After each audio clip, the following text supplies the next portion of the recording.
Hello and welcome, Laid Bear listeners. Good morning, good afternoon, good evening, whatever time you are tuning in. I am grateful that you are here to hear my second part of an interview with Felicity Feline. If you didn't watch part one, I highly recommend that you watch that before watching this interview. Our first interview, Felicity and I, Felicity is an ex-adult actress. She left the adult industry about 3 years ago. And when I was about to post that interview, and I explained this in the first interview, I found her website that she gave me, and I saw that she was still creating explicit content for OnlyFans. And I was like, okay, I don't know how that's going to work out, since you were just saying stuff against the porn industry and you're still creating this content. There was a lot of felt like hypocrisy and conflict in, who I thought she was and what I knew that she was still creating. So anyway, I approached her and we decided to have another conversation, and it's a great conversation. But the first interview is great because if you think that the porn industry is glamorous in some way, if you watch it, or if you're thinking about getting into sex work, you may want to watch it because we talk a lot about, how porn actors are treated, particularly young women. They are routinely lied to and coerced into doing more violent and aggressive scenes that they actually want to. And they are groomed and scouted from the porn industry. And so it's not really so like, oh, they're so interested in going in, but they're kind of told, this is what you can expect, and told, oh, you're so beautiful. They find, scouts will find girls on Instagram and tell them, oh, you're so beautiful and I have great work for you. Once you're 18, I can make you a lot of money. And we just go like, is it really all that it's wrapped up to be? What is it like to be on a porn set? What is it like to work in porn? How are you treated? Are the people normal people that you would work with every day? Or are they, coming to work drunk or on drugs because they're trying to deal with what their job is? And what does that say about the kind of work that they're doing? Anyway, I think it's a really important interview to watch. So please watch part one. This is part two to that interview. And I want to address a couple of things before we jump in here. The first is I know a lot about OnlyFans at this point because, as I said, once I realized that Felicity had this OnlyFans account, I started doing more and more research on why somebody wants to have an OnlyFans account and what can you make, and is there deceit and stuff going on in that. Now, I already knew from my interview with Tim Palmbach, who I will post that interview next week, that there is a lot of trafficking that goes on behind the scenes of OnlyFans. So I think that that is a large majority of what's happening there. But there's definitely people who go into OnlyFans because they're trying to make money, or they need to support themselves, or this is a way that they can be home and take care of a loved one who's ailing and still make money. So there's a lot of reasons why people go into OnlyFans, but what does that mean? What does that mean for your future? And that's what Felicity and I are going to talk about. The two things that I want to discuss beyond that I think are important is, first, we talk about the fact that Felicity did ask her boyfriend to join her in creating sexually explicit content for her OnlyFans account. I personally have a huge moral and ethical problem with that, only because she never said that her boyfriend enthusiastically consented to do it. She kind of said she kind of convinced him to do it, which to me is coercion, which to me is unethical, which I would never want to happen to any one of my children, my son or my daughters. So I think that when people are doing this, sometimes those lines are really blurry. And if her boyfriend loves her and wanted to prove his love in some way, or didn't want to disappoint her, maybe he did it, but it wasn't out of his authentic desire to do it. That to me is not okay, because consent is yes means yes. That's it. There is no convincing. You don't convince somebody. You don't make it sound good. You don't manipulate what's happening to make it more in alignment with what they want to do. When somebody wants to do something, whether that's a sexual act with you in front of the camera or without a camera present, you need to have enthusiastic consent, which is the ethical goal. Baseline would be yes means yes. Yes, I'm consenting to this. Enthusiastic consent means, hell yeah, I want to do this. This is going to be awesome. Let's do it. That's enthusiastic consent. And if you're going to create content with somebody and this is going to impact them for the rest of their lives, you need enthusiastic consent. No matter what, you need enthusiastic consent. So I love Felicity. I think she's awesome, but I think the lines get real blurry here. And I think her boyfriend is the recipient of that. And the last thing that I want to say about this is we talk about obstacles. And I think that that is a really important takeaway here, and maybe the most important takeaway, is that when you decide to go down the path of sex work, you should know that that choice will place an obstacle in front of almost every path in your life. And what I mean by that is it will impact your professional life, it will impact your relationships, it will impact your physical and your mental health. So they are things that you need to take into consideration, because this happens to way too many girls who didn't realize that doing this would compromise everything for a long time to come, possibly for the rest of your life. We don't know. Hopefully one day we'll have laws and legislation that will protect people who decide to do this more than what we have right now. But as it stands, these porn producers and porn sites can keep your content out there for forever, which means that it could be something that will trigger you and upset you and come up and interfere in your life for years to come.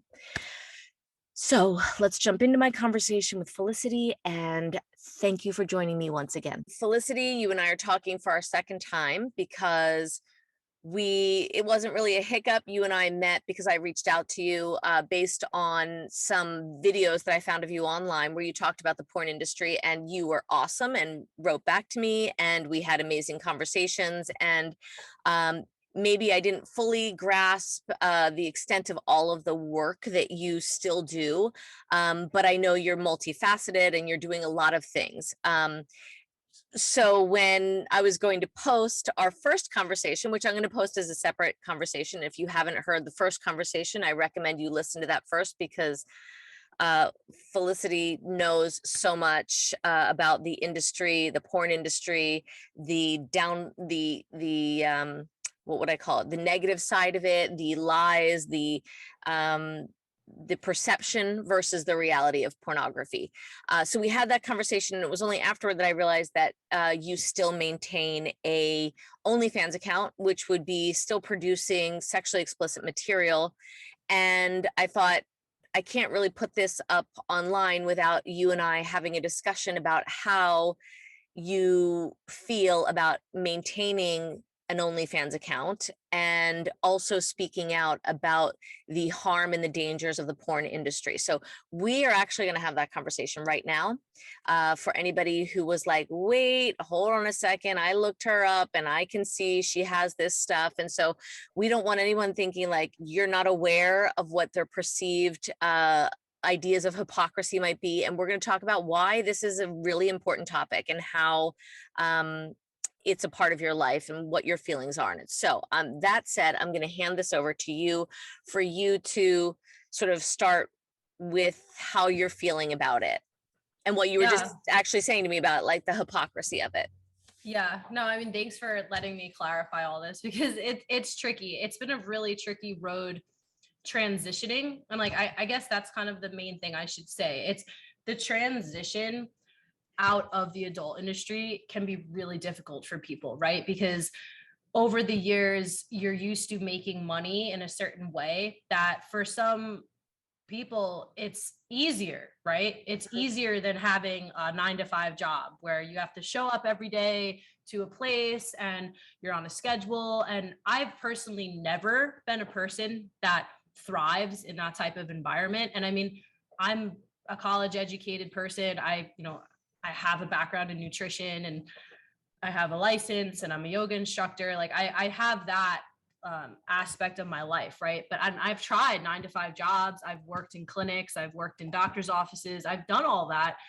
And I just never was really that content living that way. Like I've always been more of an entrepreneur type person, an entertainer, a performer, right? Like I thrive when I'm making my own schedule. And so when I was younger, doing all the shoots and kind of essentially like running my own life, by working in the adult industry, kind of making my own type of way, it was scary and difficult at times because like I didn't really have a safety net. But for me, I liked the fact that I was able to make money in a way that was kind of convenient for my lifestyle. Right. And like as a drummer, I was able to go to the studio and play drums and then, do like a shoot or two once a week and be able to make sufficient income, right? Like for me at that age. So over the years, when I got to a point when I was ready to quit that industry, like I just no longer wanted to go down this path and my mindset was changing. It was difficult to sort of make the same amount of money that I was making with the freedom, like with the time freedom, right? And find the same stability just because it was years, of making money that way. And it wasn't just shoots, right? Like it was webcamming, it was making custom videos for people, it was selling my underwear, like it was all these types of different ways of making income. And so back then, when I first was involved in the industry, self platforms like OnlyFans, where people can create their own content and have their own website, that wasn't a really popular thing. I mean, having your own website, yes, that was there, but it was a lot more work and a lot of people felt like it wasn't that lucrative. So it was a rare thing, right, for people to like make money off their own websites. So people were kind of reliant on just working for companies all the time. And then when OnlyFans came out, it sort of changed everything for a lot of ways. Like it allowed people that don't shoot for mainstream companies to just start and basically be an amateur person and make money. But it also allowed people in the industry that already had a name for themselves to just have their own content platform, be like, hey, see all my private content here, and so their fans would want to go there and see essentially like their private world, right? Like that's kind of what it's like. And so I created an OnlyFans, I want to say like 4 years ago. And at first, it was slow. It was a slow build. Like I would just post occasionally, things that I was doing anyway, like on webcam or something. And then over time, OnlyFans began to get really popular. And so the correlation, right? Like my following on there began to rise, and then OnlyFans is getting more popular. And then on social media, I would do some cross promotion, and I realized like, wow, I can actually make a decent income from this. Like I just have to be persistent with it. And at that point, I was in a monogamous relationship, so I wasn't shooting for any companies. I mean, this was like when I started the OnlyFans, and with my partner in the relationship, I kind of said to him, like, look, I'm making money from this. Like I have the potential to make more if I post regularly. So what do you think if, you just help me out and we occasionally shoot some videos of us together? I mean, we're just going to be having sex anyway, right? Like it's just going to be us. So he was okay with it. He wasn't in love with the idea. And like, I got that because he was not involved in the adult industry at all, but he was okay. Like he dealt with it. And I basically made my bulk of my income, like from my OnlyFans. So it was tricky because like a part of me wanted to just kind of step away completely from the industry. Like once I stopped shooting for mainstream companies, because I wanted to just be in control completely of my own life. And OnlyFans, it's still adult content, but like I felt like, well, I'm making the content. Like it's all me. It's me and my partner doing like what I want to do. So essentially, like I felt I was in control, and I don't want to say like empowerment because like that's stretching it a little bit, right? But like I felt compared to how I used to feel like shooting for other companies where I don't own the content, I felt like it was a step forward in a direction where like I'm in control of what I'm doing, right? And if I want to one day just delete everything on my OnlyFans, I can, right? So it kind of became this buffer for me to leave the industry, but still make the income from it. And I would I had a lot of inner turmoil about it, because there's a part of me that felt I spent a lot of time and energy like working in the porn industry, right? Like I essentially sold my soul like to the industry for my early 20s, and my young adult self gave so much to that industry, right?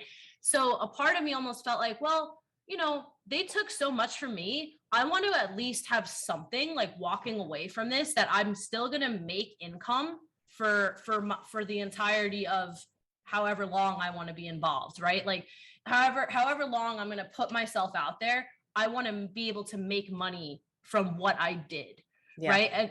And so that's kind of how I looked at OnlyFans. And people have called me a hypocrite a lot, and I get that, and I've addressed that in videos where I'm like, look, I understand why people have called me a hypocrite, right? Because I talk a lot about the negative impacts on porn, but here I am still making adult content on my OnlyFans. But people need to understand that, like, there's a lot of people that work jobs that they hate, right? And they're like stuck in it because, well, it works and I'm making an income and it gives me stability. And I'm not saying that I couldn't just go down and get a brand new career or job if I wanted to, but it's a lot of work to just completely change careers and suddenly have the same revenue and stream of income that you've had maybe in your previous job. So it's kind of scary. So I've been slowly kind of buffering my new career, not new career, but my career with nutrition and yoga, being able to build my clients with that.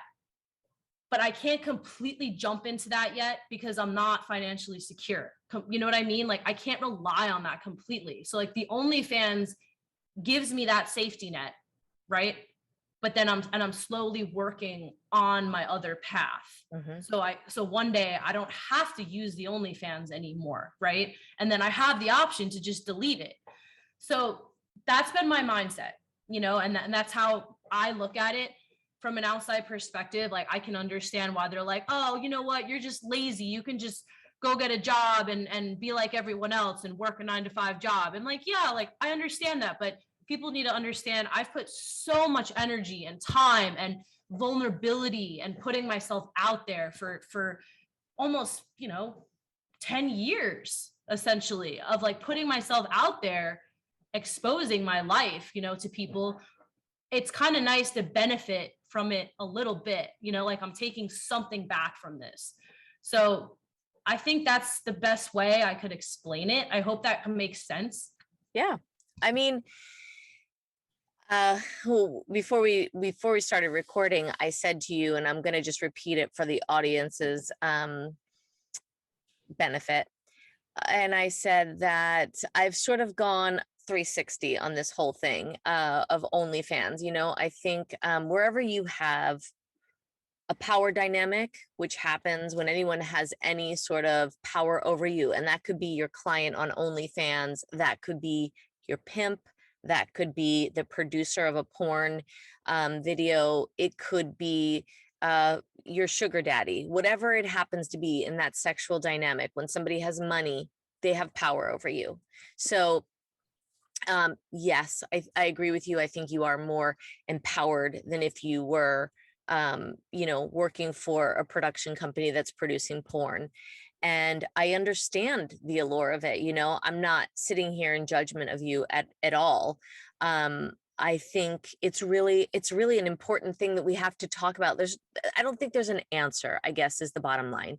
Yeah. I can read stories about OnlyFans and I understand very clearly. As I was telling you, I interviewed Tim Palmbach, who is in charge of sex trafficking, forensics in sex trafficking at the University of New Haven, and he has an extensive career in forensic science and has applied that to trafficking, whether it was with Backpage or now with OnlyFans. And it's extensive. Trafficking is extensive in OnlyFans. And again, somebody has power over you, then they can corrupt the system, right? Right. That said, I've also read a lot of articles about somebody who has no ability to go out and get a job. They're taking care of an ailing parent or an ailing child, and this is a way that they've been able to make money to support their life, to support their life, and not even a lifestyle that's like rich and glitzy and glamorous, but just support what they need in order to get by. Right. I am the last person who will pass judgment on someone for choices that you make when you are not harming another individual. Now, that said, I have to look at another layer, right? Like I look at like the things that you talk about. How does pornography and sexually explicit material impact the lives of other people? And that we know is negative. You've said it, we talked about it in our last interview. This is where I do my research. Of course, OnlyFans is another way for people to access something that is a hypnotic, addictive, habituating substance, right? It's a substance. Yep. We know that, Mhm. right? So, and we know that it's no good for, if some guy has a relationship and he's secretly has you creating OnlyFans content, he is probably destroying his relationship Yep. and the could be the mental well-being of his partner. We know Yeah. that. You know that. Yep. You know that. You talk about it. I don't have to tell you. So I'm assuming in your life you've weighed out, like, I understand the moral dilemma here. Some of it goes away because I'm not being controlled by somebody who can abuse me, but I am still being controlled by money, and I am still potentially harming other people. That said, all of that said, I want to say this. Politicians screw up people's lives all the time. Mhm. Coca-Cola has been creating a substance that people are drinking and Yeah. destroying their teeth and their health and their well-being. The opioid industry has been given free rein by the United States government to destroy people's lives to the tune of 80,000 people in 2021. Yep. So Philip Morris has been making cigarettes that destroy lungs and secondhand smoke of children, giving them asthma for years. Mhm. So when somebody wants to sit in judgment of you, I'm going to say, you don't have a right. You don't know. I don't Yeah. know, Felicity, why you make the choices that you make. And I value the fact that you are having the mental dialogue with yourself to say, how do I want to show up in the world? I also understand how women and men who enter the porn industry, it is very hard to get out of, because not just because you make a lot of money, but because there's also a stigma that gets carried with having done porn Yep. work. So that Yes. the doctor who hires you for the front desk might say, you know what, Felicity, we just found out you were in porn. We don't think you fit the role model of what we want at our front desk. I Yes. I totally get that. And that is very daunting for a lot of people. Because let me tell you this, and I know this from talking to enough girls and from reading and conferences that I've gone to, and I will never stigmatize sex workers, but I can tell you, what kind of courage does it take? And for all of you that are sitting there in judgment, what kind of courage does it take for someone to decide to leave something where they have had their spirit broken, to go get a job at a place where, okay, I'm trying to do right now, and then be knocked down and told, oh, this is what you are. This is what we've seen. We found your videos. That is a past that just keeps chomping at your ass. And what kind of personal strength does it take to get up and go to another job interview where you know that they'll probably find again, because you know what? Some asshole in the porn industry never gave you the right to control your image, that you could take it down because at 18 you made a choice. So that Yes. Yes. follows you around for the rest of your life. And I say all of that. I want to let you speak now, because I obviously just hit on some things. And then I want to address the people who are saying, like, oh, but Felicity's right. There is a potential cash windfall in this. Do I want to make that choice? Because I think we have to address that. But you can go ahead and answer whatever, all of the stuff I just said. Yeah, no, oh my God, you touched on so many things that I agree on wholeheartedly. I mean, I'll start with the last thing you just said about how, I consider myself a somewhat impulsive person. I have a very fiery personality, and it's a positive, but it's also, made me make decisions in my life that I sometimes wish I thought a little bit more about, right? Mhm. Anyway, so let's say me working the adult industry, even when I stopped years ago shooting for mainstream companies, I have worked normal jobs. Like I remember, and this is a specific example of how it follows you and the stigma is real, right? Even though mainstream society is making it seem like, oh, porn's so mainstream, everyone does porn, everyone watches porn, blah blah blah. It's still a stigma, and a lot of companies, don't want to be associated with it. I mean, examples like payment processors, right? They don't want to be associated with porn companies. But I had a great sales job with a CBD company in the cannabis industry. I'm not going to mention a name, but they were a very popular CBD company. I was killing it in sales with them. I was one of their Southern California reps. And, I've worked for nutrition companies and cannabis companies for years as a sales rep, like in addition to shooting and doing adult stuff. And I was working for them probably about 5 or 6 months. And then one day, and keep in mind, like I said, I was making them a lot of money. I was doing a great job. And one day I got a call from their HR department, and they said, hi, we need to have a conversation with you. And I immediately had a feeling what it was. And I was going by my legal name with this company, right? Like nothing under Felicity. And they told me that, we did some background search on you, and we found you had a trademark for this name, Felicity Feline. And then we looked it up and we saw that, you've shot adult content. And I just said, oh, okay, yes. I used to shoot porn, and I don't actively anymore, but it's my past. Yes, like there's nothing I can do about that. I hope that's okay. And they said, oh no, like it's not okay at all. It's we can't be associated with this. And I mean, even though I was going under my legal name, nothing was associated with that.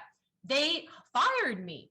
They fired me. They didn't even give me a chance to I don't even talk know if about that's it. legal. I mean, I know I spoke to a lot of people, and they told me, oh, you could press charges, you could sue them. And I didn't even care enough, you know what I mean, to like have to go through that whole process. But that was a wake up call. And I remember I realized at that point, there was kind of this realization where, okay, not every company would do that, right? That was like a severe incident. But I kind of realized, wow, okay, I might not really be taken as seriously for the rest of my life because I've worked in porn. So it kind of put me in this mindset where I'm like, I have to work for myself. Like I need to make my own business. I need to have my business so I don't ever have to deal with someone telling me, oh, we don't accept that. We don't accept your past. I mean, I could compare it to like, say someone got arrested, right? And they were in jail and they've gone to prison for a stupid mistake that they made when they were young. That's going to follow them, right? So like every time they get a background check, they see, oh, this person's been in prison, even though, they made one mistake, maybe it wasn't even their fault, but that's going to follow them for the rest of their life. And I don't mean to compare like adult industry to jail, right? But like there is a relation, like because There there's this stigma behind it, that, I think it's oh, actually a really good comparison. I think it's a good comparison because I think that, you know, you can understand both sides of it. You can understand the employer who maybe doesn't want to hire somebody who doesn't have a good, it isn't a good representation of who they feel like they are. You can also understand it in the way of like somebody who was, in jail, that like maybe there's a lack of trust for that employee, and people are going to make these decisions. By the way, I don't think that what they did was legal, but that aside, you've already walked away from that. But I mean, if somebody finds out beforehand, there's just a very good chance you won't be hired. And I think that the more important thing here is that we have that discussion, not because it takes away from your experience, because I think that this is just what it is. This is your reality, right? And I think what you've said to me and expressed to me is that you want to help other girls. So I think talking about the OnlyFans thing is an important thing, because I've heard guys say, oh, I would never date somebody who has an OnlyFans account. So there's that too, just even dating stigma. I don't know whether that will go away. I have no idea. There's the chance. But I was thinking about, I had to give it a lot of thought because I knew you and I were going to have this dialogue. And I thought, I get it. I get why this seems appealing. OnlyFans seems appealing, right? And I don't hold judgment. And I say that I just think that people don't realize how it follows you for the rest of your life. And I think that there are many, once you get involved in it, it's very hard to pull yourself out, just like you're seeing. It's hard to pull back from that, and so while it might be okay in the short term, even with OnlyFans, I mean, I've read after this happened and I was like, oh gosh, we have to address this. I started reading accounts. First of all, I want to point out that OnlyFans actually is very exploitative. Okay. So it's very easy for traffickers to work behind the scenes. So we have to realize that is a reality. And, but we're not talking about people who are trafficked in OnlyFans. Again, if you listen to my interview with Tim Palmbach, it could be up to 80% of girls in a certain region, which is what, they can only take a random sampling. But, maybe in another region, it's only 50%, maybe it's only 20%. It doesn't matter. The fact of the matter is that this industry is the exact type of industry that somebody wants to be in to exploit another person. And I'll say this because it's very clear. When somebody sells drugs, they can sell it one time, the drugs are gone. When you sell a human being, whether it's behind the paywall of OnlyFans or whether it's on the street or you're an agent for for the porn industry, you can sell a human being. You can profit off of the sale of a human being multiple times. And so where there's money to be made, there's going to be people who are exploiting. So let's just take that out of the way. We know that OnlyFans is a very easy way to exploit women, men, non-binary persons. Okay. We're taking that off the table. What I want to talk about is the allure of it for the person who wants to enter it freely. And the allure is really there, that you can make a lot of money quickly. I don't think that most people make as much money as they think they're going to make. I think you had a following from porn, and so you were able to capitalize on that. Yes. I think when they've done studies, I think the average, though OnlyFans will never tell you this because clearly they want more creators. But the average person on OnlyFans, I think, makes like $185 a week or something like that. Like, it's ridiculously low. And for that amount, you've now put out explicit content of yourself, which Felicity, you could probably answer to, is not worth it if you could find another way, because the average person, like I said, is not going to make enough money. And the person who says, I only have to play with toys, I only have to sleep with girls on this, I only have to show myself really like showing nipples or, whatever, it doesn't end there. And that was one of the things I read about over and over again, were these girls who thought, they were small time actresses, or maybe somebody who was on a reality program, like they had, like, their fame had gone, their 15 minutes had gone, and they're like, oh, I'm going to capitalize more by opening an OnlyFans. And they said, I thought I'd get away with just risque underwear because I was a known name. But before long, they had to start putting out actual like soft core porn content in order to maintain their membership. So I'm sure you probably encountered that. And I think that that's something that you'll never be told. They actually have people who go on to Instagram and go, you would be great. They're actual, like, their content. Yeah. They're like scouts. Yeah. Scouts. Yeah. And they go on and they say, listen, we're just going to transfer some of your pictures from Instagram onto OnlyFans. And you'll see how you get like this, you're building your fan base. People are going to pay for a subscription, and all you have to do is post this stuff. So it's really presented to them, again, manipulation, coercion, lying, all that kind of stuff. But it's presented to them as something that like you can make a living putting up sexy pictures of yourself. That's not, I mean, you speak to that. You tell me. I mean, you actually have a following that you've built. How easy is it to stay with just pictures of you in a sexy like yoga clothes or bathing suit?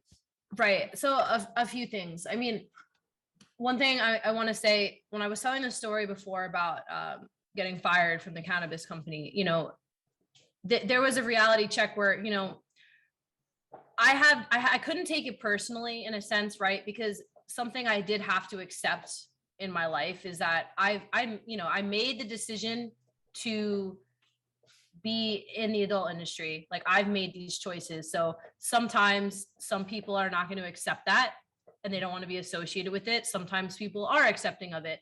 Whatever it is, like I'm okay with, like I've had to just come to peace with that, right? But that being said, with OnlyFans, the pandemic, and like this is a really important thing to note, because when the pandemic happened, right, that was a really strange time for people. You know, a lot of people are out of their jobs, they're looking for other income, and I feel like that's when OnlyFans really Exploded. skyrocketed. Yeah. Because all these people are at home and they're like, oh well, you know, maybe I could try doing OnlyFans. But the reality is with OnlyFans, and I mean, because I've had so many people ask me about um you know, oh, how can I get popular on OnlyFans? You know, how can I get in the top 1%? How can I do this? How can I do that? And like 90%, 95% of people are not going to be able to make a sufficient income on OnlyFans if they don't have a following already, right? Like I've been fortunate because I've had a platform already that I could build my OnlyFans off of. Mhm. An average person, like with no social media following, they're not, there's such a small chance that they would gain any popularity on OnlyFans. I mean, that's the reality of it. And then you feel like a slave, you know, making content, putting this stuff out there. And it's kind of demoralizing because like you're putting yourself out there thinking like, oh, someone's gonna like this, you know, and it's not going anywhere. Right. And so even someone It's like soul sucking, really. yeah, you know, and for myself, you know, where I'm making the bulk of my income from this OnlyFans, I have to be updating it all the time. Like it's like a constant job, you know, like I always have to be getting content because there's so many other pages that people could go on that I have to keep mine interesting. Like I have to keep mine fun enough where people are going to keep staying on there, you know. And So can I ask you a question? If you didn't have a boyfriend, like let's just say you didn't have a boyfriend, because right now we're talking about somebody who's been through the underbelly of porn, doesn't want to go there, right? But you have girls out there who are naive and they're like, okay, I haven't been through the underbelly, so they don't even know, but they're creating content. What would be, how how appealing would it be for you to start adding in other people into your OnlyFans to create more, generate more followings? Like, you know what I mean? Like, I feel like it's like a beast that you're trying to feed. it is. So, okay. And I wanted to touch on this because this is important. Um, so, you know, my current partner and I, you know, we have a very trusting, great relationship where, you know, our communication is awesome. And he's been really supportive, like with the OnlyFans, and he's cool with us shooting together, you know. And we've had the discussion of me collaborating with other women, you know, with OnlyFans. Like I'm not interested in shooting with other men, you know, just because like I like being in a monogamous relationship. But just because of the draw, like of having content that's like with other girls, like people want to see that, right? And I get requests to do this all the time, and it's not necessarily something I really like love or want to do, which that me just saying there is important, right? Because like I feel compelled to have to make certain content that I normally like wouldn't really like want to do so much, you know, because it's just extra work and have to kind of put myself out there in a way. And but I know like, all right, you know, if I collaborate with people that I'm friends with, it can be okay. Like it can be cool, right? Um, so So I want to just point something out. You're 28, 26, somewhere around there. You 20, are, you've seen the underbelly of porn. You are in a relationship and have a platform built. So you are making a decent income from it. And you are still trying to feed the beast by bringing in content that doesn't necessarily align with your values or what you want to do. yes. And I think that this is really important Yep. because because to the girl out there who's got no name, she's much more vulnerable because she is younger and not as savvy to what this industry wants from you, who doesn't have a partner, who doesn't have boundaries, who needs money, who may not be saving money or figuring out like that you have a very short shelf life in this industry. She is so much more vulnerable to having a shit show of an experience through OnlyFans than you are. Right. And okay. And so this is where a very important next point. So, me, I guess you could say I'm an experienced person, right? In this industry, right? I know my comfort zones. I've been through it, blah, blah, blah.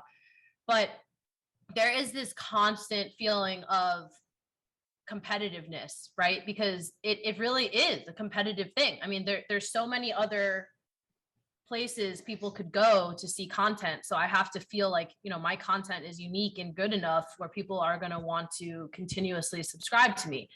And just like in mainstream porn, where people feel like they have to stay relevant and popular, so they just keep pushing the ante. Like they So have to feel like, just like in mainstream social media, yeah. So it's like the same thing. there is that exactly. And the thing with OnlyFans, and this has always been tricky for me because when OnlyFans kind of started, right, a lot of adult performers, they're used to getting paid, right, to do a scene, to do a shoot. But when OnlyFans kind of started, it became trade. Like people started trading content with each other because, oh, well, everyone's got an OnlyFans, everyone needs content. So people would just start trading with each other. Like, oh, well, let's get together and do a girl scene, or let's get together and do a boy girl scene. And they're videoing themselves doing whatever. But sometimes for a new person, right? Like I trying to tie this in the right way. But I have a friend, her and her boyfriend, they're very popular on OnlyFans. Like they're in, I think, the top 1%. They do great. Like they make an awesome living. They started in the pandemic. She already had a following on Instagram, and she was able to she blew up on Instagram. Like they have crazy content because they're constantly just like shooting with people. And I've spoken to her about this, and I mean, she's burnt out. She's entirely burnt out, and you can tell she's so drained by it, but she feels forced to have to keep it up, and she would tell me stories about how, they would collaborate with other popular people just because the more popular people they shoot with, it's going to help them out. And she kind of blew up by just collaborating with the right people, but she shot with newbies, I guess you could say. And these girls, would show up wanting to get drunk and fucked up to shoot with them and party because, they were nervous. And it became this thing where the lines are blurry. Like it's not really professional. It's like a personal experience where people are hanging out and just filming themselves. And yeah, like that can go well sometimes, right? Like everyone's having a good time. The boundaries are discussed, right? Like everyone's on the same page. Like it could go well, but it could also go terrible. And she told me all these horror stories about these young girls like coming over to shoot a threesome with them, and they like start crying and freaking out and thinking that they're getting abused or used, and they had to kick people out, or it turned into this whole thing where they almost called the cops. I mean, like this is an extreme story, but a lot of younger people, like they'll do things and make content that, oh, well, I'm making content, but then they end up doing things that they're not comfortable with, and they're not even getting paid. Like they're doing trade, and then they might end up feeling really taken advantage of, or abused or misused. And that ties in, I think, to the trafficking with OnlyFans, because OnlyFans has done a really good job at making it seem like this glamorous, luxurious way to make money. Like, oh, OnlyFans, like I'm an OnlyFans performer. Like, I make content for OnlyFans. I make a living. And all these young women, they see like OnlyFans blowing up and they're like, oh, that's what I want to do for a living. I just want to be hot and make content for OnlyFans, and I can do it. And like, it's just, that's really disturbing, because it's kind of taking away people from the idea of working hard and putting in like time and effort in creating talent and creating a career or a trade that you can use for the rest of your life. Like people want to just have these short-lived jobs where they blow up and get rich and famous just by their looks, and that's something I think about a lot. And I feel guilty sometimes, like I'm contributing to that in a way, but my story is much different, right? But that's why these discussions are so important, because like we need to make the generations aware that, look, you're probably not going to be successful doing this. And then you're going to start doing it and realize, shit, this isn't going anywhere. And then you're going to feel taken advantage of. You're going to feel exploited. You're going to feel like, oh, you know what? I should have just committed my time into actually something that has a purpose, And all of that said, and then you have all of that material out there. And regardless of the fact that you're like, oh, I can take it down anytime, I could actually sit here with my phone and record what I'm seeing of you. And I don't know that there's a way that you can actually, like, if I put it up on 10 different sites, I don't actually know that you can come after me. I don't know the legality aspect of it. But the fact of the matter is, whenever we create sexually explicit material, there is the chance it's going to be found out. Yeah. Felicity, can you hold on one second? I'm just gonna, I just have to quiet up out there. If you can give me 2 minutes, I'll be back. Yeah, sure. No problem. Okay, hold on.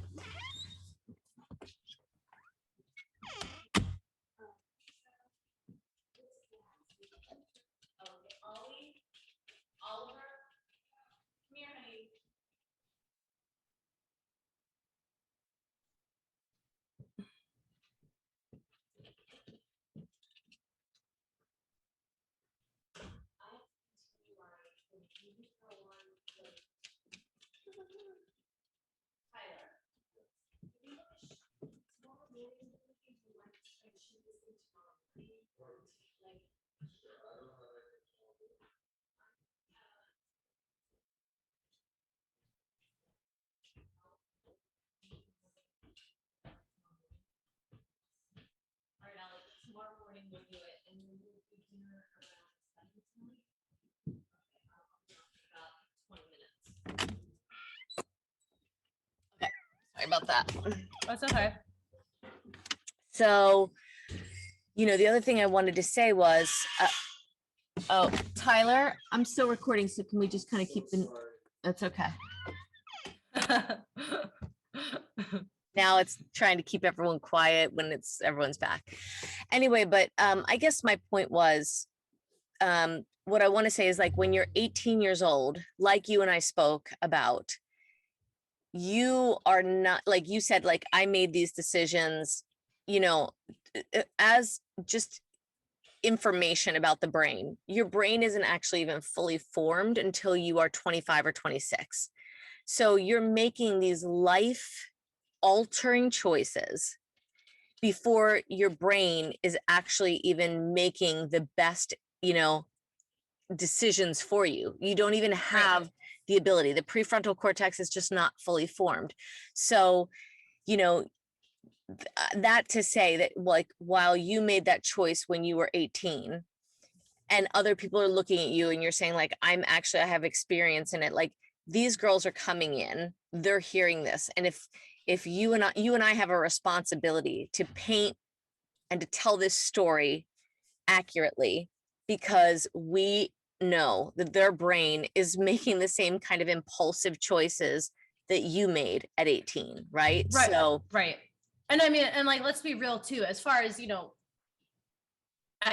even at 15 years old, right? Like your hormones are coming in, people are feeling puberty, like they're feeling these effects of their sexual hormones. And Mhm. I get it. Like I get the need to want to show your body off and be sexual and, learn about your sexuality. Like I've been there, we've all been there, but I wish there was someone telling me, giving me a reality check at 17, 18 years old, being like, look, it's okay to want to indulge like in your sexuality and learn about yourself. It's okay to do that. Like it's a normal, natural thing, right? Like it's gonna happen. But to want to exploit yourself on camera, That it's changes the whole game. That changes the game for the rest of your life. yes. Like and it might not even, okay, maybe you do it a little bit and you're able to take it all down one day and wipe it all away. Maybe that, okay, maybe you could get away with that, right? Maybe. Maybe. But the mental effects, they're real, right? Because like once you expose that vulnerability for the world, for other people to see, like you no longer have that sacredness, that privacy, the innocence, right? Of preserving your sexuality. And I mean, that's something that I've struggled with. It really has, because there's aspects of my life and my sexuality that I really wish I kept private. Mhm. I really wish I didn't put out there for the world to see, because it's something that, maybe I want to just have for myself and for my partner, but I kind of ruined that. I mean, like, and I've accepted it. It is what it is. But I really wish that I thought more about what I was putting out there, because ultimately it's really not worth it. The money might be enticing in that moment. And trust me, it was for me. Someone's waving $5,000 in my face at 19 years old. Like any 19-year-old might feel like that, especially if you're already kind of wild. And I was a free spirit, trust me. I mean, I was dancing, I was a stage dancer. I loved dancing, and I was a little bit of an exhibitionist my whole life, but I really wish that I had this more long-term thinking at that age, where look, Hard. yeah, I mean, I can make the money in other ways. Like I can. It might seem like I might not be able to right in this moment, but I wish I just took a step back and thought about it, What? I and actually think what you're saying is actually you just made me think of something. You could make, if you don't do OnlyFans, if you don't do porn, the world is your oyster.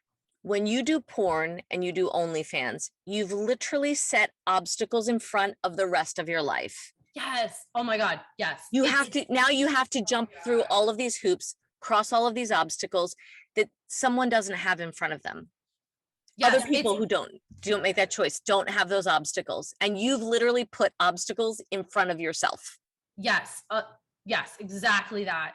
There's a limitation that comes with it, and people don't realize that. I didn't realize that. I'm not trying to tell people how to live their life, right? Like I understand what it's like to want to blossom and be a free spirit and embrace yourself. Like I get that. But working in the adult industry, it totally made my life more limited. Like, and it's the opposite of what people would think. Like you'd think, oh, I want to be free and be naked and I don't care what anyone thinks. Like that was where my mindset was. Like, I just thought, oh, I want to be a beatnik on the outside of society. Like, I don't want to play by society's rules. Like I had this mindset of being a rebel, and it made so many more obstacles. Like you said, like it made me not be able to get jobs I wanted. It made people look at me in a certain way. It made my own intimate relationships so much more difficult, because potential partners, they would be like, ooh, I don't know if I want to date this girl. Like, I don't know if I believe with her morals. Like people look at you a certain way once you put yourself out there like that. And even something as harmless as OnlyFans, people will look at you differently, and you have to accept that. And that's you can't be like, oh, I can't believe people are judging me for doing this. Like, fuck them. They're such squares. Like, a lot of people in the adult industry, they think like that, but you got to think like, look, not everyone thinks the same. Some people are a little bit more reserved, and that's okay. Right? Like, that's okay. I'm not going to say like someone needs to accept everything, but people need to like wake up and realize that the decisions you make are going to make a significant impact on how people perceive you, right? Like, everyone's judging each other, but Yeah. like when you choose to put content out there that's sexually explicit, people are going to have a view on that. And sometimes, if not most of the time, it's not positive. I So agree. I agree. And I think that's the really important message that we need to leave with the listeners. And I will add one other thing, because I think this is also part of it, is if you were to say, of all the girls that you met and that you became friends with or continued to have relationships with, I would say that your interior strength, the strength that I see, the strength that I think that you actually really have, and I think the thing that has kept you from doing drugs, from doing alcohol, from doing things to obliterate the memories or subdue them or deal with the consequences of people judging you, I think that strength of character is very rare. I think that there's a lot of people who are taken down by exactly the things that we're talking about. So the fact that you are where you are, you do have a lot of obstacles in front of you. You know that, I know that. But I actually think the fact that you can still run the race and go over the obstacles is even more rare. oh, well, thank you. I appreciate that. I mean, and I'm not trying to toot my own horn, but like I know I'm a rare case. I mean, I've and I don't know, this is kind of hard to say, but I sort of told myself at a point that, look, you chose these decisions and your life's going to be difficult. Like, your life's going to be difficult for the rest of your life, and just be ready to hustle. Like, be ready to work hard, and not maybe in the most normal type of way, but I had to make the most of this life. And I mean, I love life, like, right? I'm a very positive, optimistic person, but I've had so many personal struggles, so much inner reflection I had to do, fighting with myself, and it's come out positive, and I've made peace with a lot of my demons, right? But I mean, I'm not perfect, and some days are really hard, some days are easier, but a lot of people don't have the thick skin that I've developed over the years and years, or the mental aptitude to want to stick through it and get through it and remain positive. And I try to just take any negative fuel I have and turn it into positive, and then use my experiences, even the negative ones, to try to help other people, right? So I try to look at it all as a blessing in disguise, but a lot of people, they're not going to perceive it that way, and they might fall into dark depressions, and they might rely on external substances to get through things, and that's really scary. But the adult industry is a very easy gateway to having mental problems, and that's To break the truth. And the truth of the matter is, as you talked about in our last interview, they want to break you. They Yes. try to break you. Yes. And I mean, that's the reality. And a lot of people, they're not going to say that. And some people in the adult industry might be mad at me for saying this, but that's the truth. I mean, putting yourself into the adult industry, the percentage of you developing an emotional or mental or physical issue are so much higher. Like, you are raising the stats double fold. I mean, the risk of contracting sexual diseases, emotional issues, bodily issues. I mean, I can't even tell you how many girls I know have eating disorders, or just constantly comparing themselves to other women, because the physical competitiveness is so intense. It's so intense. And a lot of people, they're not ready for that. And like these young, yeah. No, and I was just going to say, sorry to interrupt you. I was just going to say that isn't only the porn industry, because the truth of the matter is, there was a girl, I think this summer, who died because she was you know, she was obviously the money from OnlyFans was really important to her. And she had a guy who was a regular customer who offered to pay her, I think, 2,500 or $3,000. It was in pounds. I think it was 2,500 pounds, to do more and more sexually dangerous and risky things. And she actually died doing what he asked her to do, and he actually watched her die, and he didn't call the authorities, he didn't do anything, he just killed himself. It was in the UK. He actually just killed himself in the jail cell because he didn't want to face his punishment.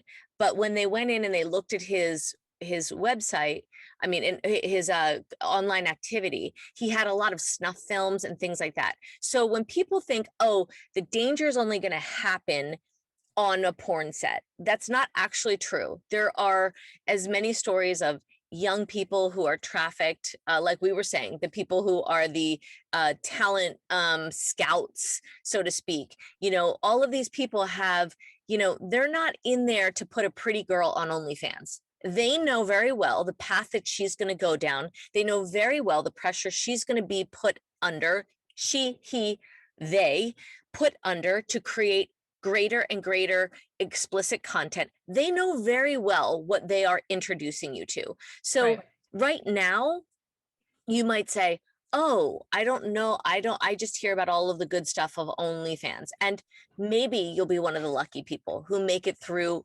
unscathed.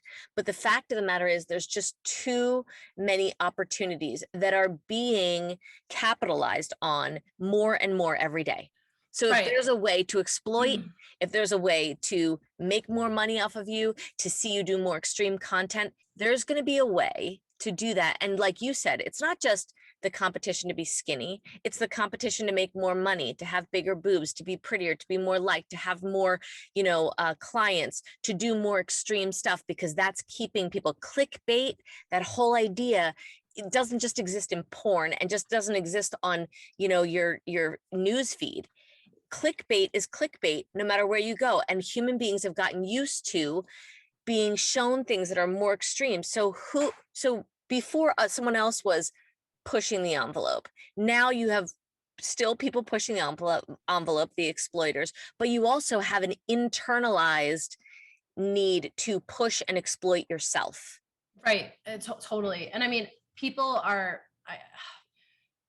when you're in the adult industry, right, and like you make money from that, you sort of lose sight of your morals a lot of the time. And like you'll tell yourself, like, I don't want to do this. Like you set boundaries, right, for yourself. But then when you kind of gain momentum and popularity, say on OnlyFans, you're going to start getting requests from fans, offers, right, that make it fuzzy, like make it difficult for you to be like, oh, well, shoot, that's a lot of money. You know, maybe I could do that. You start questioning yourself and you start doing things that you once told yourself you wouldn't do. I mean, that's real. And like, that's human nature. That's human nature. Yeah. And people know that they can take advantage of you because like sexuality is such a vulnerable thing. It really is. And it brings money out and money, the power and the allure of the money that's being given. Listen, I'm 52. I'm pretty fucking sure, excuse my French, I am pretty sure that you and I, with an OnlyFans account next to each other, they're going to push you a lot harder than they're going to push me. They're not going to give a shit about my content, right? Like you are young and exploitable because, one, it's more appealing to the larger audience, and especially as we like lower, you know, the age of barely legal, you know, they want that. And those people are the most susceptible to being, you haven't even had a minute to grow up, to establish your values and your lines, your boundaries.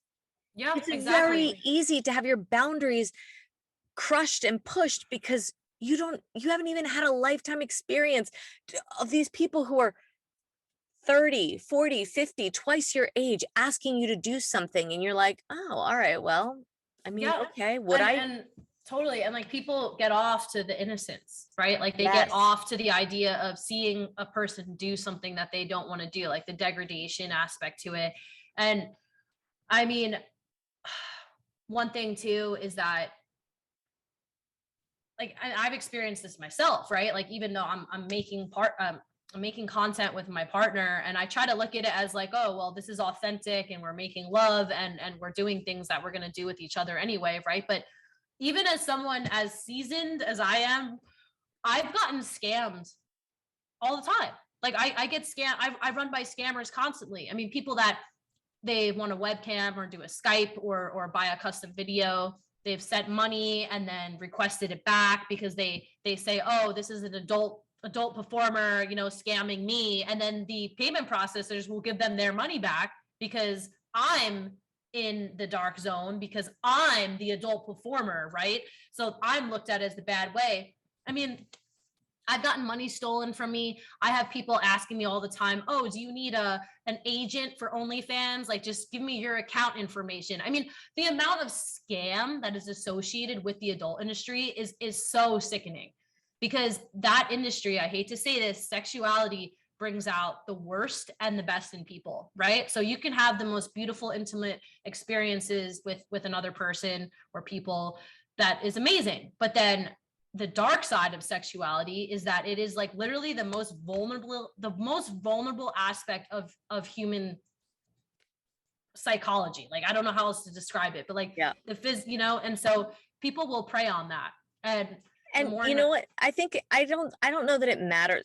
I do think it matters, but in a way, I don't think it matters as far as your soul and your spirit go. You're a yoga teacher, so I can be woo woo with you without you going like, yeah, you're like, so like, you know, out there. But I do think it doesn't matter whether you are performing on camera for another person or if you're performing at home for financial gain. You're doing something, you're exposing your sexuality for financial gain. I think no matter what, your spirit understands that. And there's a breaking of your spirit when something isn't done for your own authentic, organic self. 100%.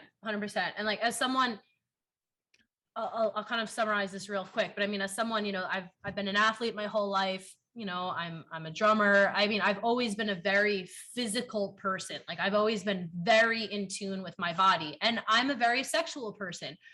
But I have to say, I mean, even though I've looked at OnlyFans and the adult stuff as just a job, like it's a job, I try to look at it like that.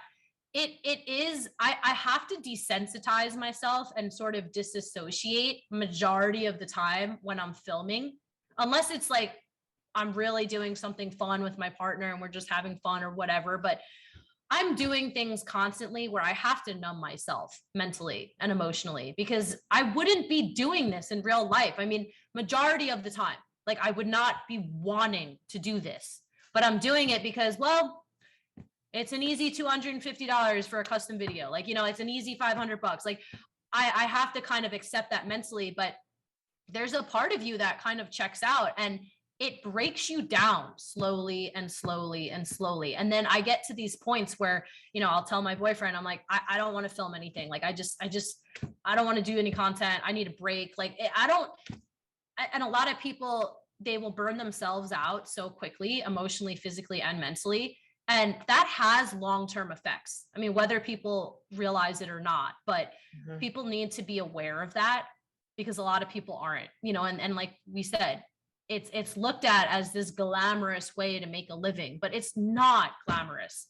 It is a hustle and it will rip you apart if you are not level-headed and strong. So I just want to also say something you just said made me think, thank you for saying that, by the way, but you're a drummer, you're a yoga instructor, you were a gymnast that was very high achieving. Interestingly, if you look at it, nothing else that you've probably put out into the world makes you go, my soul doesn't connect to that. Like, I can't believe that you would go out and you would drum, do an amazing job. People be like, wow, that was awesome. It was an awesome experience. Or you gave a yoga class and everyone was like, thank you. There are no negative ripple effects of that. Yeah. And that should tell you everything. Yeah. That should tell you everything. Totally. And I mean, this is something I've had this conversation with my parents, you know, where they've looked at me and be like, you know, they've accepted my life and who I am.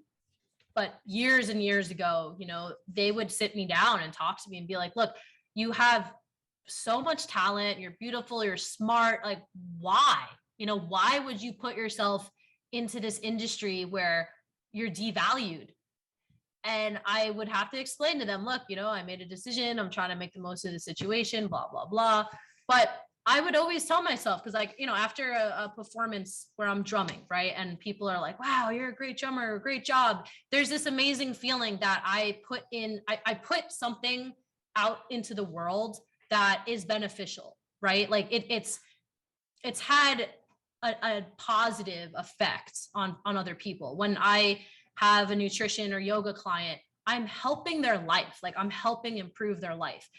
With the porn, I've had mixed feelings about it, because like I've tried to tell myself, oh, well, you know, you might be helping some lonely man get off. But then I think about it and I'm like, that's not a positive thing. I mean, especially, you know, these couples, right? Where the man is watching porn secretly and lying to his partner. How is that a positive thing? I'm potentially ruining someone's relationship, ruining a woman's confidence, because this man would rather look at my content than have an intimate relationship with his wife or girlfriend. Like that has kept me up at night. And a lot of people are like, oh, fuck it, you know, like who cares? You're making money. But my moral conscience plays into this. And I mean, I've thought a lot about that, you know, because if my partner was doing that behind my back, it would destroy me. And it did happen to you, and it did hurt you.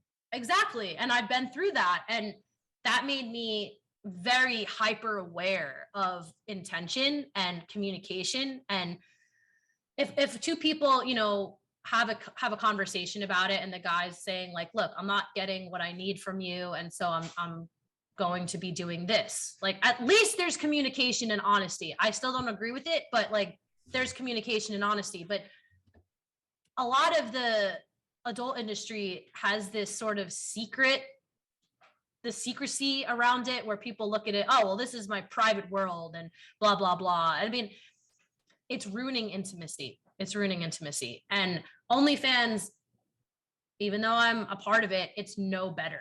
It's no better, because like you're putting a private world out there for someone to fall into and get addicted to. And yeah, it's really like hard. I said, you're not a politician. You're not Philip Morris. You're not the opioid pharmaceutical. Yeah, but I mean, I just don't think, like you said, you know, my contributions. Sorry, I never could say that word right. My contributions, like within the adult world, I don't feel happy about. Right. Like when I meet someone, I don't tell them, oh, I used to be a porn star. Like never does that come out of my mouth. No. You know, I mean, just if you spent that same amount of energy becoming a better drummer and you cut an album, you'd be like, oh yeah, I'm a musician, yada, yada, yada. So I think that, you know, I think that even if you just think about that, you know, it's really, listen, Felicity, I think that you are amazing. You have spoken very clearly. This conversation, I wasn't sure how it was going to go. We didn't have any questions. We just said, we're going to talk about it. And I wasn't sure, like, am I willing to put this out there and let girls listen to it and go like, okay, OnlyFans this. But I think that we've talked about the reality. I think the reality. And I think, you know what? You can't polish shit. You know, it's eventually it's just a piece of shit. You know what I mean? And so I think that it's really important for us to show the reality of it and go, yeah, okay, great. This is a way that you've made some money. Is it something you're proud of? Has it given out good energy? Is it something you're like, yes, this is awesome? Can you be exploited? Can you be taken advantage of? If you were younger, would it be way worse? Is there a long-term emotional, financial, career goal, obstacles that you have put in the way of yourself? Absolutely. I don't think that we've painted a pretty picture, and not because we tried to not paint a pretty picture. We did not talk before this. We only talked for 5 minutes when we got on before we started recording. So this is from your heart. And this is, I think, a real thing that somebody could listen to and go, you know, this was very helpful in helping me make a decision that this is not the obstacles I want to have in every different aspect of my life. I don't want to maybe have diseases that could come from this. I don't want to have to compete all the time and be under the stress of keeping up my content. There are other ways that I can put myself out into the world that don't take from my soul, that don't take from other people, that is actually helping the world. And I think that we've said that without even trying to, you know? Exactly. And like, I just want to finish off with this point, because, you know, I'm not trying to tell someone to not do something that they want to do. I'm not trying to associate shame with adult work, because, you know, I stand by my decisions. You know, I own my decisions. I own my life. I take full responsibility for everything I've done, and I am who I am. But I want to be real with people. And when people ask me like what it's like or how I really feel, this is how I really feel. Like, I make the most of a situation that I've put myself in. And I try to make the most of it. I try to be positive, but be mindful. Think about how you want to be remembered, and think about the long-term consequences. Like, that is the most important thing. Short term, honestly, and even short term. There are so many things that happen to you along the way and continue to happen that are short term negatives that can, if you, like I said, your energy, your spirit, your commitment to trying to make the most of a situation that you have said yourself, you would have hoped that you would have made a different decision with the understanding that you now have. Right. Hindsight of 2020. You would have made different choices. And so you're making the most of that. But if you had a little sister, I think you'd probably be like, this is the last thing in the world I would want for her to do. Yeah. And I do have a little sister, and her and I have talked at length about this, you know, and she finally understands, but it's taken years, and it's damaged our relationship quite a bit over the years, because she had so much respect for me when we were younger and we were best friends. And my involvement in porn actually dissolved our relationship for a bit of time. And it took her a lot of understanding to get to the point where she's accepted me fully again. And we have a great relationship. But that's the truth, you know, like, as far as it really can affect personal relationships too. And I would just say this, I mean, to anyone curious or wanting to be more informed about working in OnlyFans or the adult industry, you have to think, is this going to resonate with your soul? Is this going to resonate with who you really are as a person and the content you put out? Are you going to be able to stand behind it 100% now and down the road? If you can, okay, I'm not going to tell you to not do something, but most people probably are not going to be able to really say that, you know? And so that's like the only ending. I think that's the best way I could kind of end this conversation is just, you know. Thank you for being so honest.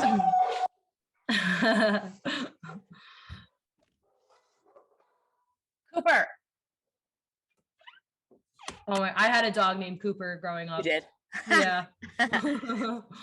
Well, we'll just do that one over again. I would just say, because I think he started barking after you finished. I'm just going to say thank you so much for being so honest, for sharing your story with me, and for allowing me to ask questions without having to be oversensitive, because I mean, I try to be sensitive to you, and I hope I would never shame you for the things that you've done, because if anything, I have the utmost respect for you, for all that you are, for all of I said this to you in our last conversation, but for people who didn't listen to our last conversation, I think it's a biblical verse. I'm not particularly religious in any way, but for the grace of God go I could have made the same choices as you.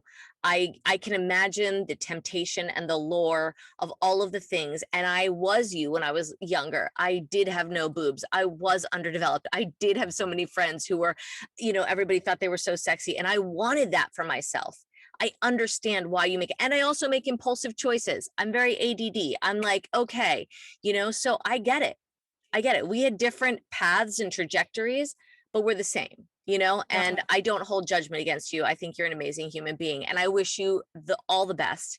And I Oh, hope thank that you. we talk again, because I'm sure there's a lot that we have to cover. And certainly when I have questions about the adult industry, I would love to call you and have another discussion about it with you.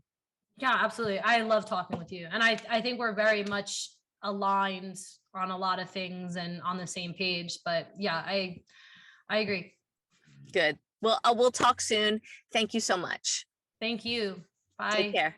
Bye.